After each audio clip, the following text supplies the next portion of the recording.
तो सबसे पहले हम बाल को समझ लेते हैं कि हमारे पास बाल कितना तरह के होते हैं। तो बाल कुछ इस तरह से होते हैं। एक होता है बहुत ही इस तरह का कर्ली बाल, ठीक है, जिसको हम नाइग्रो कर्ल बोलते हैं, ठीक है। फिर और कर्ल होता है उससे कुछ कम होता है, ठीक है। जो हमारे यहाँ बाल होता है वो उसमें कितना कर्ल होता है, जो हमारे यहाँ बाल होता है उसमें इतना, ज़्यादा से ज़्यादा, ठीक है, या फिर इतना, ठीक है। पहले नंबर पे ऐसा कर्ल होता है, उसके बाद ऐसा होता है, उसके बाद ऐसा, उसके बाद ऐसा। तो हमारे यहाँ जो कर्ल होता है वो होता है इस तरह का या इस तरह का। तो ऐसे बाल पे हमने करनी है रीबॉन्डिंग,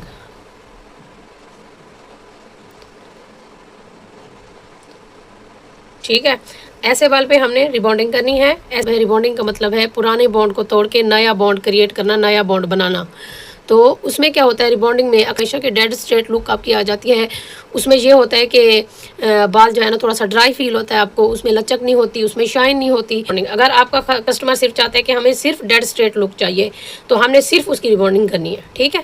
अगर कस्टमर चाहता है कि मेरा बाल स्ट्रेट भी हो, मेरा बाल जो है ना शाइन भी हो, उसमें लचक भी हो, तो उसके लिए हम करते हैं रिबॉन्डिंग प्लस केराटिन, ठीक है। जो अब इस तरह का बाल होगा हमारे पास, उसकी हम क्या करेंगे, उसकी हम रिबॉन्डिंग नहीं करेंगे, उसकी हम करेंगे स्मूथिंग, ठीक है। रिबॉन्डिंग में जो होता है पूरे बॉन्ड को तोड़ना पड़ता है, पूरे बॉन्ड को ख़त्म करना पड़ता है और नया बॉन्ड बनाना पड़ता है। स्मूथिंग जब हम करते हैं तो स्मूथिंग में ऐसा होता है कि जो है ना उसमें हमें बॉन्ड ब्रेक करना पड़ता है, पर उसके साथ जो है ना हमें जिस तरह से केराटिन मास्क, केराटिन सीरम, इसी चीज़ों के साथ चलना पड़ता है ताकि उसमें शाइन भी आए, उसमें बाल में जो है ना लचक भी हो, वो बिल्कुल पुक्कन डेड स्ट्रेट लुक ना हो सिर्फ उसमें। तो हमारा जो नॉर्मल कर्ल होगा उस पर हम करेंगे स्मूथिंग,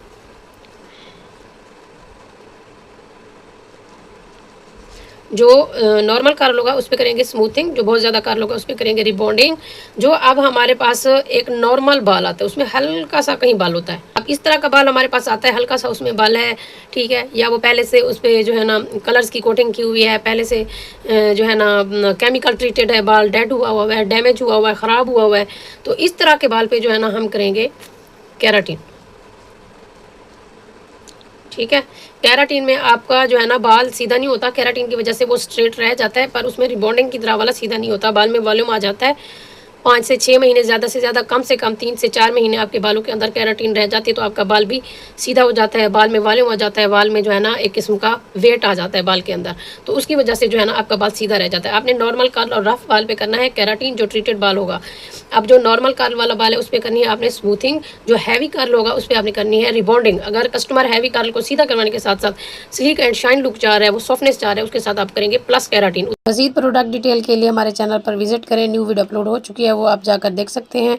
चैनल को सब्सक्राइब नहीं किया तो प्लीज़ सब्सक्राइब कर दें, वीडियो को लाइक और शेयर भी कर दें। इंशाल्लाह मिलेंगे एक और नई वीडियो।